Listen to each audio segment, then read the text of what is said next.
Okay. Nandun naman po yung pag-asikaso ng sa aking papa po na si Renato Roldan po. Okay. Kaso Tumagal lang, nga po nun, pagkatagal po nun ni Papa, palabas na po kami. Parang doon na po nag-appreciado po na wala po sa amin nag-guide. Kumbaga, wala po sa amin nag-guide na ganito yung gawin mo sa ganito. Kasi ako po yung nagbabantay kay Papa, tapos si Mama naman po yung nag-aalala din po kay Papa. Okay. Kumbaga, hindi na po alam ni Mama kung ano gagawin kasi ni Papa po, yung totally po, nung kasapsaga po ng sakit niya po na yun, hirap po yung Papa ko. Nandun po yung hirap na dinanas namin kay Papa. nung nasa ospital o bago mo ospital? Nung nasa ospital, kasi hindi po siya makatayo. Magsisiyap po punta pa po sa CR. Pero ngayon okay na si Papa mo? Okay naman po yun. Gumaling naman siya? Okay. So ano yung sabi niya na naging problema sa ospital? Nung kayo ay palabas na? Palabas na po kami. Marami pong papel na kung saan papasa. Akala ko tapos na po. Tulad ng anong papel? Yung mga papel po nasa maipo, sa malasakit, sa ganito. Tapos nung... Hindi, anong papel ang kailangan mo asikasuhin? Kasi ang alam ko, sasabihin sa inyo, di ba? Pag kayo lalabas na, ipapaskill yung pangalan ninyo doon sa... So, ibig sabihin, wala kang gagawin. Sasabihin ng doktor, uwi na po kayo, hintayin nyo na lang pong ilagay yung pangalan nyo dito sa whiteboard. Pag nandito na po sa whiteboard yung pangalan ng pasyente nyo, pupunta na po kayo sa PhilHealth. Hindi ba ganun ang instruction sa inyo? Wala po ako nung time na yun. Wala bang instruction kay mama mo na gano'n? Kasi ang ginagawa niyan sa medical ward kayo, di ba? Sigurado ako, nung kayo ay pauwi na, hindi lang kayo ang pauwi. At saka pag nagdi-discharge doon, 1, 2, 3, siguro mga 10 kayo, 15. Tatawagin kayo, ito na po yung for discharge. O punta na po kayo. So sila lahat, sama-sama yan, pupunta lahat sa PhilHealth. Pupunta sa PhilHealth, tatawagin ang pangalan doon. O, teka, si mama mo ba in-instructionan o hindi daw? Wala naman daw po sa kanya nagsabi ng gano'n. Awan ko po kasi nung time po na yun, wala din po ako dun. Nag-aaskaso din po ako palabas ng mga napag-aaskaso din po. Tulad na? Tulad po nung ng food assistant po. Sa DSWD. O sino nagsabi sa inyo na may food assistant sa DSWD? Yung katabi nyo lang din. Katabi namin okay. So may nag-instruction sa inyo na nagsabi sa inyo, pwede kayo kumuha ng food assistant. Pero sa loob ng ospital din yun eh. So, doon din kayo pumunta sa DSWD. Okay. Sige. Actually, hindi naman talaga. Yun ay programa ng national government. Hindi naman siya binobroadcast sa lahat. Kasi kung sino ang nangangailangan, talagang nagtatanong kung sino ang nangangailangan. O di, okay na.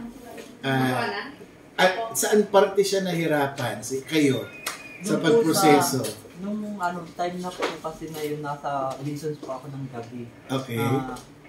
Hindi din, wala po din kay mama nagsasabi nito sa loob po kasi si mama hindi pa po alam dyan sa probinsya kung okay. Pasikot po kung saan po dadalhin yung gamot. Okay. Pabili kong dahil. Kasi mayroon po siyang galing pong nurse station. Okay. Diba, ito po yung yung reseta. Ang ginawa yata po ng magulang po, binili po ata sa labas. Hindi siya pumunta sa pharmacy? Yun po ang kamalian ng mama ko. Tapos may iba po kasing, meron din po akong, yung pupunta sa pharmacy, pag wala po sa pharmacy, di ba, sa drug mart po pupunta. Pag wala po sa drug mart, di ba, magsusulat po yung drug mart doon na, ito po ang bibili mo sa labas. Nakabili po kami sa labas, kaya yun po ang Nang hindi kayo dumaan sa pharmacy? Hindi po kami dumaan sa pharmacy. So, hindi naman po sinabi po ng drug mart na... No. Bago kasi ka makarating sa drug mart, pupunta ka muna sa pharmacy. Opo. Kasi lahat ng pasyente, pag binigyan po ng nurse na nag-ground si doktor, sasabihin ni nurse, ay ito yung reseta, kunin nyo sa pharmacy. O ngayon, dun sa pharmacy, sila ang magsasabi kung may available sa pharmacy o wala. Saka si pharmacy magbibigay ng instruction, ay pumunta kayo, bibigyan ng papel o tatatakan, pupunta kayo sa drug mart.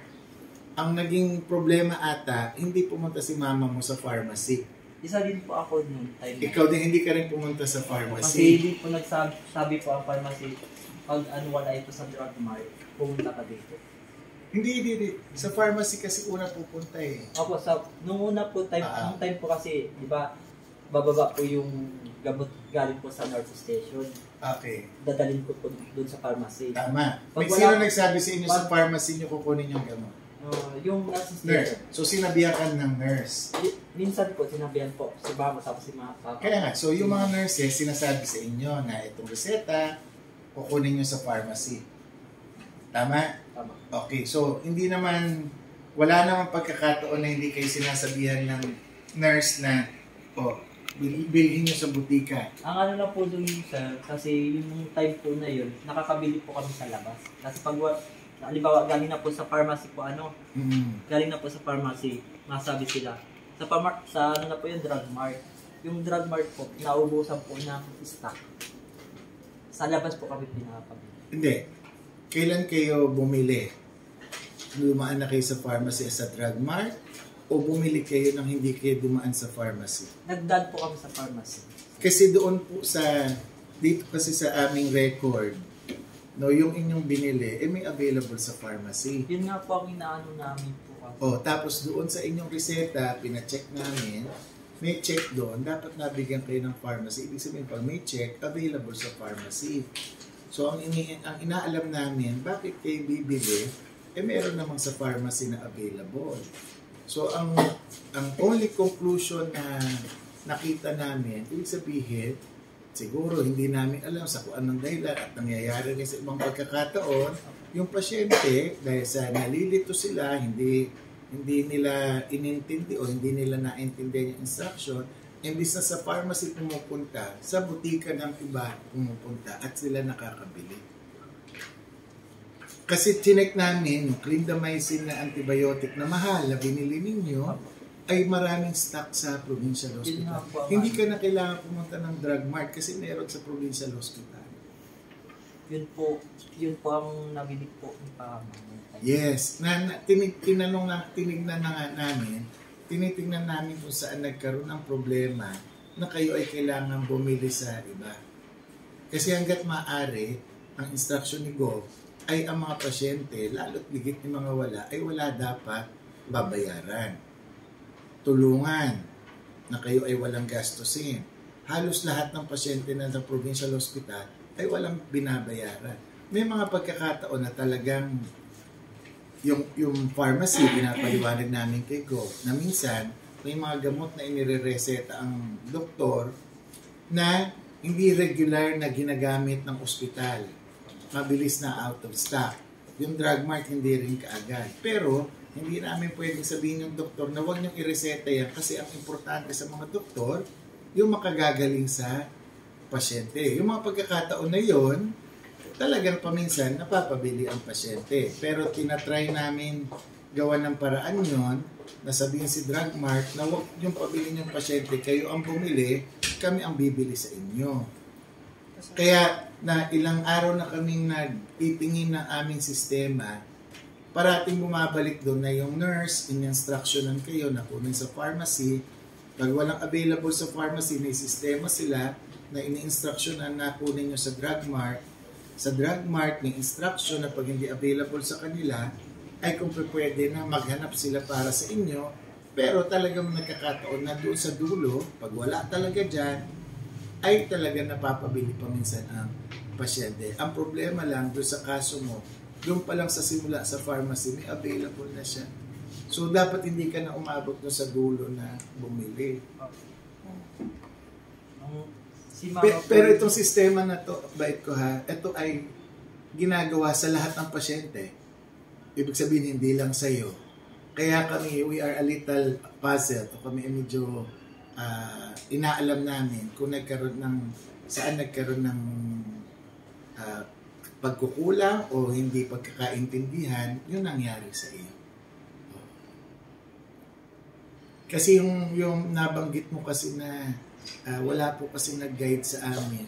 Hindi, yung pag-guide is pagbibigay ng instruction. Wala kasi talaga kahit ang public hospital ako nalalaman na merong nandoon na parang bagang assistant ng mga pasyente. Tapos nakita mo meron dong tulong sa provincial hospital o hindi mo alam? Nung una po, hindi ko po alam. Oh, kasi may dong tulong din doon, kaya naglagay si Doc doon para doon sa mga taong hindi alam kung saan ang pupunta, meron dong tulong doon. Sila talaga nag-a-assist doon. Kasi hindi naman namin sila pwede ilagay lahat doon sa loob ng ospital kasi tingnan mo naman, ang ospital natin dapat 150 lang. Ang pasyente natin kanina is 353. Talaga nasa pasilyo na yung iba. O, kasi kung maglalagay pa doon ng mga lamesa kada ward, eh wala nang paglalagay ng pasyente. So inaano namin, sabi ko, sa kaya nagkaroon ng kakulangan doon sa pagbigay ng instruction sa inyo, naintindihan natin, syempre may sakit si papa mo, nag-aalala kayo, baka kahit nabibigyan ng tamang instruction, hindi natin kaagad na naiintindihan ng lubusan, kailangan namin sabihin sa nurse na alalahin yung alal. Kaya nga ang instruction na namin ngayon, hindi na namin tinuturo sa drug mart, hindi na natin, pharmacy na, ang turo lang dapat ng nurse ay sa pharmacy ng ospital pupunta. Para ganun ang instruction na step by step. Hindi kaagad doon sa labas kaagad ang takbo ng pasyente. Sad to say, hindi lang naman ikaw yun. May isa, dalawa, tatlo every now and then na nangyari ganun. Sa kagustuhan nila, imbis na sa pharmacy, tumatakbo sa labas, akala nila walang available. Pero ang totoo, may available naman. Kasi na, ikaw, ayun, tingnan mo. January 27, may clindamycin ka. So, eto, sa sunod dito, meron na naman. January 30, may clindamycin. So, February 1, clindamycin. Parati naman kayo nakakakuha ng clindamycin. Ang tanong namin, bakit kayo bumili ng clindamycin? Eh, halos every other day, may clindamycin naman kayong binibigay ang hospital. Hanggang January ay February 12, may clindamycin pa kayo. Andito yung detail ninyo na mga binigay sa inyo ng hospital.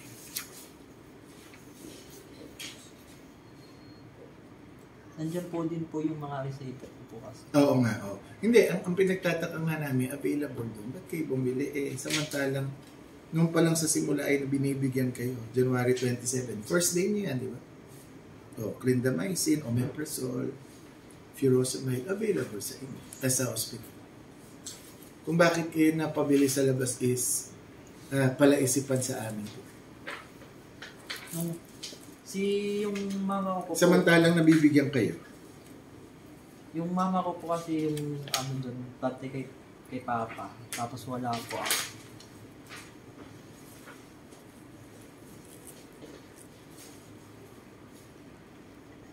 Ayan. Una, dalawa. Tapos pangalawang bigay sa inyo, apat. Apat ulit. Kaya pinaprint ko yung detailed na nakuha ninyo sa hospital para maintindihan namin kung talagang, kasi kung hindi ka nakakuha dito, ibig sabihin tama na bumili kayo. Pinakakuha naman kayo, ang tanong namin, bakit kayo pinabili? Eh, mayroon namang nakukuha sa hospital. Doon sa pharmacy, may dispense doon sa pharmacy. Minsan po kasi yung pharmacy po, hindi po maintindihan po kung mayroon na po ako nakukuha po ng gamot, hindi po kumbaga, parang may din po yung pharmacy. Minsan napapacheck nila na iikis. Yung, di ba, sa may part dito po, sa may part dito. Yung number, minsan ini-exit. Ikis. Hindi mo alam kung check o ekis. Hindi, pero di ba ang gagawin nila, binibigyan nila ng papel na tinatataka nila ng for drug mart. Meron sila kasi, di ba, pagka kukuha ka sa drug mart, meron silang papel na kahapon nga nag-meeting kami, pinagbabawalan namin silang itapon yung resetang galing sa ward. Kasi pinapapalitan nila yun ng for drug mart na kasulat. Ipapadala sa drug mart. Yun ang dala-dala nyo sa butikang kapartner natin.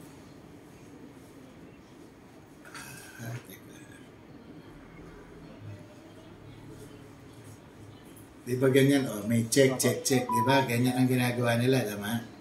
Pero pagka for drug mart, ganito naman ang bini-issue nila. Tama? So, hindi magkakaroon ng kalituhan kung ano ang para sa drug mart at kung anong meron sa available. Kasi meron sila sistema sinusunod. Pag drug mart, ito lang ang tatanggapin ng drug mart. Kasi sa drug mart po, sir, kapag ano po, wala kami ng kuya dito. Parang may binibigay po sila kung ano. Papel na iba. Papel na iba, parang kulay green or kulay blue, na sinusulat nila po yung kung ano bibiliin po. Hindi bibili. Ibig sabihin nila, hindi yun available sa kanila. Tapos bibili po kami doon sa labas. Pero ang tanong natin, okay yun kung wala talaga. Kaso nga yung pinag-uusapan natin, mahal na binili ninyo, meron nga sa ospital. So ang tanong, bakit nyo binili kung merong available? Kasi hanggang ngayon may available. Hindi ubos yung stock. Kaya nga pala isipan sa amin. Kasi parang bakit kayo pinabili o bakit kayo nakabili, kami available at nakakuha naman kayo. Yun ang pinakamahal niyo daw eh. Sabi, di ba nakausap mo si Dr. Murillo? Kasi ang daming kumausap sa iyo eh para tulungan ka si Ma'am Aileen, si Sir June, si Sir Hogan Lin, si Dr. Murillo. Ako lang ang hindi mo nakausap eh. Pero sila lahat, as much as possible, they've extended assistance to you every step of the way. At sinabi ni Dr. Murillo nung nag-iimbestiga kami, nagtingin siya sa pharmacy, available ng time na nagkausap kayo. Kaya tinatry nila na i-refund sa inyo. Kaso lang, ang problema naman yung hindi ma-refund sa inyo kasi paano ma-refund sa inyo kung in the first place available sa hospital. Kasi baka ang problema naman ng GOA, bakit nyo pinabili sa labas? Kami available naman pala dito sa ba't naman mag-refund? Dapat available dito sa loob. So yun, pero we will take note of your concern about yung concern ng pag-assist or pag-ano. Kaya ang sabi ni Go, maglagay niya ng karatula doon para basahin ng mga pasyente na pag niniresetang binigay para makakuha ng libreng gamot sa punta lang sa parmasiya ng Provincial Hospital. O, yun ang ilalagay doon, nagpapalagay ng karatula. Although yun ay sinasabi na yun ng mga nurses, sabi ko nga sa iyo, siguro sa tagal ng panahon na maraming pasyente, pag binibigyan ng nurse, nakasulat doon, talagang doon sa butika ng Provincial Hospital nagpupunta. Pero ganun pa man, sabi niya, para walang problema, maglagay ng karatula at pag merong katanungan o kailangan ng assistance, pupunta sa Dongtulo. Kasi para lang ma-address yung iyong nabanggit na may mga tao na kailangan ng assistance kasi nahiya sila magtanong, hindi nila naiintindihan dahil sila ay mayroong dilemang pinagdadaanan, nag-aalala para sa kanilang kamag-anak. O given all those circumstances, sabi ni God, mag-extend pa rin tayo ng extra mile para sila ay bigyan ng tulong. So ginawa na namin yun, maglalagay na kami ng assistance doon na pangkaratula. Tapos ang ginawa na rin namin, may pagpupulong kami sa drug mart na ang pasyente, sabi ni Go, huwag nang papuntahin sa drug mart. Si drug mart na ang papuntahin sa ospital. Or kung sino man, kung may butikang ka-partner, nagkataon na si drug mart ngayon ang nakamuha, kung yan ay ibang butika, basta meron kayo tayong ka-partner, huwag na si pasyente ang papuntahin doon, si butika na ang papuntahin sa Provincial Hospital. Para na sa ganon, isa na lang kakausapin ng pasyente. Si pharmacy na lang ng Provincial Hospital. We're trying to do this, pero syempre at the same time, gusto namin na in-educate din ang bantay ng pasyente. Lalo tigit, ito yung dahilan kung bakit ini-insist sana ng ospital na one companion for every patient. Kasi pag nagpapalit-palit ang bantay, naiiba-iba ang instruction, na instruction na yung unang bantay. Pag nagpalitan, yung pumalit, hindi naman nalalaman ng hospital na nagpalit na pala. Hindi naman sinasabi ng bantay doon sa pumalit kung ano ang nangyayari. Paminsan nakakakuha kaming complaint, hindi niya nagra-rounds yung doktor. Paano naman ang nagko-complaint yung panggabing bantay? Umaga naman nagra-rounds yung doktor. Hindi naman niya tinatanong yung bantay na umaga, nag-rounds pa si doktor, hindi naman sila nag-uusap. So talaga kaya hanggat maaari, kahit sa ibang ospital, meron silang one companion policy. Kaso naman sa atin, hindi rin uubra gawa ng nagre-reklamo yung mga pasyente, yung mga bantay, kasi anya, napapagod din kami.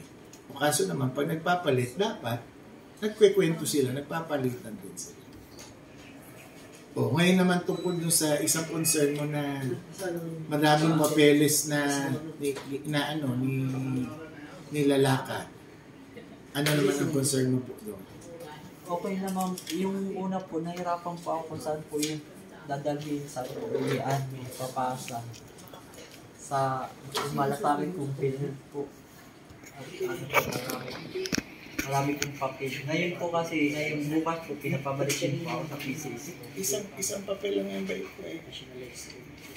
Ang papel natin sa hospital, pag ikay lalabas, una pupunta ka sa PhilHealth para kunin mo yung iyong bill. Pag wala kang pambayad, yung bill na yun, dadalhin mo na doon sa tungtulong, bibigyan ka ng MAIP. Pagtapos mo bigyan ng MAIP, i-fill up mo, pupunta ka na sa kanya. Tapos na. Doon po kasi sa sa paglabas namin, sir, ang babayaran sana namin po 61,000. Okay. Tapos yung balance po, pinapapunta po ako ng malasakit sa PCSO. Okay. Kaya po nandito po ako na. Tama. Oo. Bukas po. Oo. Nasa PCSO po ako. Hindi, nakakuha ka na ng PCS. Ano yan? Parang yung gano'n na ako. Guaranteed letter. Oo. Kasi di siyempre, pag na-hospital ang pasyente, natural may babayaran. Okay. Ngayon, nagkataon na tayo ay merong malasakit center. Yung malasakit center ay naitatag yan dahil sa batas. Ngayon, yung batas, binigyan tayo ng pera ng national government, ng Department of Health, hinanapan tayo ng pera, doon tayo kumukuha ng pambayad ng mga pasyenteng walang pambayad. Ang problema lang, ang sabi ng COA, dahil ito ay pera ng gobyerno, kailangan natin masigurado na hindi winawaldas ng pamalaang panlalawigan yung pera na yan. At gagamitin yung pera na yan, yung MAIP na yan, dapat nakakuha muna ng ibang tulong sa ibang ahensya. Hindi po si Governor Dong Padilla ang nagsabi niyang regulasyon na yan. Ang may regulasyon na yan ay yung MAIP program. Anong sabi ng MAIP program? O bago ka mag-MAIP ha, sabihin nyo sa pasyente, maglakad muna sila ng assistance sa DSWD. O nandoon din naman sila sa Malasakit Center. So sa Malasakit Center, pupunta ka doon, o DSWD. Magkano sagot ng DSWD? 20,000. Bibigyan ka. So, pwede na ba mag-MAIP? Sabi ng MAIP, hindi. Bawal pa sa batas yun. Huwag ka muna mag-DSWD. Magpi-PCSO ka muna. Pagkatapos si PCSO, wala ka na mapuntahang ahensya, si MAIP ay pwede nang pumasok. O, nakapunta ka na ba kay DSWD? Pumunta ka na ba kay PCSO? O may balanse ka pa? O MAIP, pwede bang sa ito? Pwede na. So, under sa regulasyon, yun ang pagdadaanan talaga ng pasyente para lang wag nang magbayad. O, ngayon, ang tanong, di ba po kayo ay merong bayarin na magkano? 60,000? 61,000. 60,000? Yung may po dito, pinapabalik po kasi po yung PCSO. Hindi, ito. Dala-dala ko naman. Nagsimula pa nga ng 77. Ang bayarin mo talaga ba ito ay 77,395. O ngayon, ang tanong ko naman sa iyo, kung tayo ay nagpa-pribadong ospital, 77,000. Isang araw ka lang maglakad ng mga papeles. Hindi pa ba sulit yung lakad mo dahil hindi ka na magbabayad ng 77,000? Kasi ang hinihingi lang ng gobyerno, maglakad lang tayo ng papel, pupunta yung DSWD, pupunta tayong PCSO, pupunta tayo ng MAIP, para ka nang kumita ng 77,000 ng isang araw sa paglalakad ng papel. Kasi kung wala naman yun, yung iba naman ayaw maglakad ng papel, ang ginagawa nila, ay, nabalaan niya yan, parang ganito, ay nagbabayad talaga sila. Yung requisitos para sa papeles, hindi po yung provincial government ang nagre-require. Ang nagre-require nun ay COA. Yung may pondo. Pero kung tutuusin natin, yung isang yung paglalakad lang natin ng kaunti, ay sulit na sulit yun para lang makakuha ng ating assistance. Nagkataon lang, di siyempre, katulad niyan, yun nga ang nirereklamo rin namin, pares tayo na nirereklamo. Pag Sabado-Linggo, wala namang DSWD, wala namang PCSO, ang natitira lamang ay si Governor Dong Padilla. O pagka gano'n ang ginagawa namin, o di sige na, bahala, sabihin natin, nagkataong walang DSWD, walang PCSO, si Mait na ang sumasalo ng lahat. Pero kung may pasok naman, Lunes hanggang Biyernes, at pwede magproseso ng DSWD at PCSO, wala tayong sa Bicol, walang maginibo. Wala tayong magagawa. Talagang maglalakad. Pero hindi rin mabilis. Alam mo, yung ibang tao na pagpunta ng umaga, kasi ina-assist din naman may malasakit doon. Talagang kailangan lang natin ng kaunting tiyaga at saka pagpupursige. Siguro hindi naman na masama yun para makatulong din tayo sa ospital. Kasi pag hindi naman natin gagawin yun, walang pondo magagamit ang ospital para ipanggamot sa iba ring pasyente. O ngayon, sabi mo kasi meron ka pang bayarin. Yung balance po. Balance po sa PCS. Balance sa PCS. Hindi, yung GL na lang ata ang kukunin mo. Parang ganito po. Kasi meron ka ng ganito, GL na lang ang kukunin mo. Ito po. Meron sila dito. Bibigyan na siyang guarantee letter po kasi binigyan na Bakit pa siya pinabalik? yung guarantee letter, ang patient po ang ma-receive, ibibigay siya sa PB. Hindi, pero may minus ka na dito ng 10,000. Opo. Nagtala mo ng 10,000, wala kang guarantee. Nandito po. Ah, Xerox na namin para bakit kailangan siya bumalik? Yung guarantee letter, sila po ang ma-receive talaga sa PCS. Hindi, bakit during the day na bago sila mag-discharge? Ini-schedule po yan yung PCSO. Kay PCSO na po. PCSO ang may concern na. So, dapat, ang pinanawagan mo doon sa iyong video, ay PCSO sana ang pinanawagan mo na sana pagpunta namin doon, i-issue ka agad. Diba? Kasi ang pinanawagan mo naman si Gob, wala mang kapangyarihan si Gob sa PCSO. Hindi naman siya doon na, hindi siya ang namumuno doon. Actually, once na nag-issue na ng ganyan si PCSO, wala ka nang babayaran. May binayaran ba kayo sa Provincial Hospital? Para lang for clarification, may binayaran ba kayo? Wala naman. Kailangan lang natin mag-process lang. Kasi ang gagawin namin, yung binigay sa inyong 10,000, imbis na kayo ang magbabayad, sisingilin namin si PCSO. So magkakaroon ng pondo ang ospital, magkakaroon ng panggastos para sa ibang may sakit. Kasi kung hindi gagawin nyo ng provincial hospital, wala silang pagkukunan ng pondo. Lalong problema, kulang ang gamot, ang gamit. Kasi hindi naman kayang punuan ng provincial government lahat ng pondo na pangangailangan ng hospital. Okay? So yun ang dahilan na baka nagkaroon din ng kaunti rin hindi kalinawan kung bakit ang daming papeles. Karaniwan po namin na encounter yan sa hospital na parang sila'y nahihirapan. Pinapaliwanag lang namin sa kanila na ito ang hinihingi lang namin na contribution ninyo na imbis na pera ang babayaran nyo, maglalakad lang naman. Ikaw nga, buti PCSO, hindi ka na bakit siya hindi nag-DSWD? Ano ito yan? 50,000. 70,000 siya. 50,000, 150. Hindi, 70,000 yung una niya. Nag-discount po kasi baga ito, senior citizen. Naging 61 na lang. Opo. Ano ba ang rule sa DSWD? Ano yan? More than 50? 70. Pag more than 7, kaya hindi na sila papasok sa DSWD. Kasi may bracket sila eh. Pagka ganitong amount, pwedeng humingi ng tulong sa DSWD. Pagka sunod ng PCS.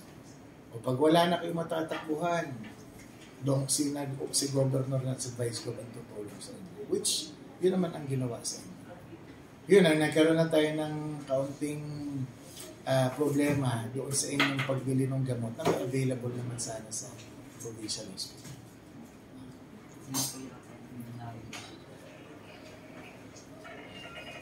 Okay? Meron ka pa bang gusto iparating sa kasi nung napanood namin yung video, hindi pa naman pala naipapos. So napanood naman namin, siyempre yung mga nasa ospital, nalungkot din kasi full support daw sila sa iyo, kilala ka nga nila eh. Ang dami mong nakausap doon, every step of the way, in-assist ka naman nila. O, ang una mo kasi moment, walang nagtulong sa'yo kung hindi sa mga kapitbahay mo na mga pasyente. Una-una, hindi naman masamang magtulungan yung mga kapwa-pasyente. Diba? Kasi ganun talaga pag nandoon ka, nagchichismisa ka, anong sakit mo? Anong sakit mo? Sila rin ang nagchichismisa, may available doon na pwede sa food assistance. Diba? Pero kung kailangan talaga ng tulong, talagang meron ding help desk doon. Nasa doon tulong. Kaya naanayin na lang din natin kung strategic ba yung doong tulong na nandun sa PhilHealth. So, di maglalagay din tayo ng doong tulong probably dito sa may pharmacy, dito sa may exit. Kasi doon naman ang issuehan ng gamot. Titingnan namin. Kaso for every improvement na ganyan, ang parati natin pinoconsider. Sabi magdadagdag na naman tayo ng tao. Di 24/7 na naman yun. O di ang iisipin naman namin na kung 3 tao yun, magsisweldo ulit. Ang sunod na tanong doon, hindi ba yung pansweldo doon, sana naibili na lang natin ng additional na gamot. So yung mga ganun, that's the problem that we always face in management, where we put our resources. Kasi hindi naman bottomless yung resource bed ko ng hospital. So, doon ba yun? O karatula na lang tayo? Pag nabigay na kayo ng instruction, hopefully that is enough. O, kaya nagpupush nga si Gov, hopefully ma-approve yun. Ang gagawin na nga namin, sa susunod ito ang gagawin namin, may delivery system na, nakatubo na. Hindi na maglalakad yung pasyente, we call that pneumatic tube. Hopefully this year magkaroon na tayo. Para yung pasyente, ang kausap na lang, hindi na si pharmacist. Si nurse na lang. Ibig sabihin si nurse, pagdating ni nurse, mag-order si doktor, magre-request sa pharmacy, papadala yung gamot. Yung hindi available, may padala na si pharmacy sa nurse, sasabihan na ni nurse na, hindi available. Doon yun na pupunin sa ganito. So, Doc, dagdag lang po. Nag-assist din po tayo sa pati sa wheelchair. Actually, naka-schedule po kasi wala po tayong stock. Sa PSW since senior citizen, nag-request din po ng wheelchair. Nakapalista na po tayo din para sa inyo. Kasi in-assist din po natin dito sa... Okay, pero ang inano lang namin kasi siyempre we're trying our best to improve the hospital.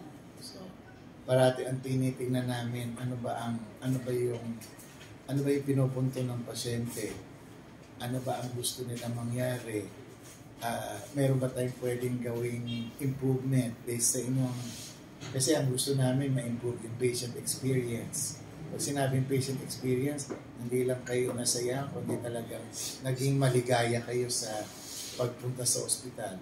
Pero that takes time and resources. So, kahit sabi namin nandoon na lahat ng akala namin support para sa inyo, mukhang kulang pa rin.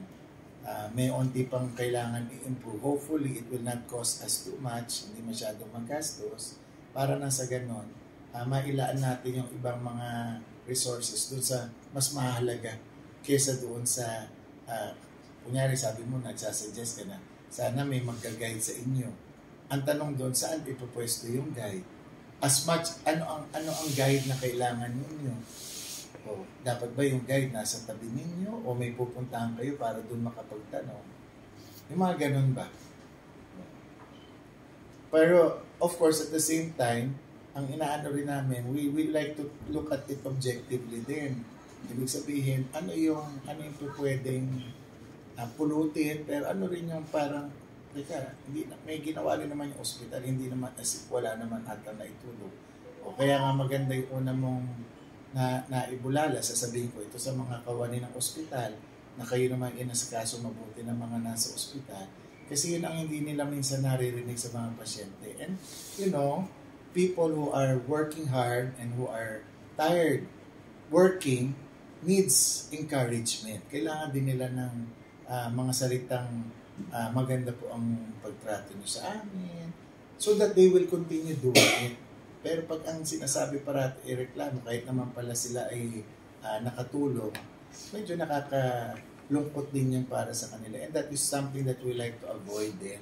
as much as we like to improve gusto namin pagbutihin ang inyong karanasan sa ospital, pero gusto rin naman namin yung mga nagtatrabaho sa ospital, sila rin ay ma-recognize na masabi sa kanila na, oh, you're doing a good job. May onti lang tayong kailangan ng improvement. Kasi otherwise, they will not continue doing the good things that they're doing. So sana marinig din namin yun sa mga pasyente every now and then.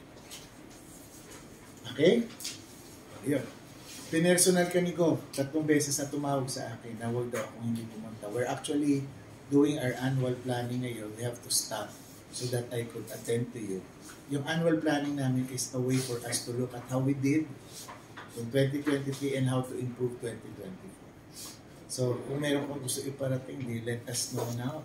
Or kung wala, i-assist na lang namin kayo. Wala naman na kayo babalikan sa provincial hospital na bayarin. Kailangan lang natin. Kung hindi yung kukunin ng guarantee. Kukunin pala niyo bukas. Ang schedule mo po. Hindi ba siya pwedeng na authorization? Sobrang mag-gastos sila. Galing pa silang kalagwan. Baka pwede natin, we will sit with, saan PCS ko ba yun? Yes, sir. Ito, sa actually, Take po. hindi pa pala sila maglagay ng PCS o sa malasakit. Ang process pa yung pero mag-deploy na rin po. Para nang sa ganon, pagka mayroong guarantee letter, they don't need to go back. Yung mas maganda. Kasi gastos pa sila. Or let the Yun po kasi i-authorize sabihin natin i-facilitate Kasi natin PCS. sa PCS ko. Sila na lang kasi ang wala sa Malasakit Center. Matagal na silang sinasabihan ni Bob na lumipat na doon. Binigyan na nga sila ng di ba? Table. Kung kailangan ng computer, meron na rin. Sila ang hindi makapag-deploy sa atin. Nung lumapit sila, sabi namin, ba't wala pa kayo sa Malasakit Center? Wala pa po kasi ganito, ganyan. Sabi ni Gov, order ka ng table, binila ng computer. Ang problema naman, hindi mo sila nag-deploy ng tao. So we need to remind them para maglagay na silang tao. So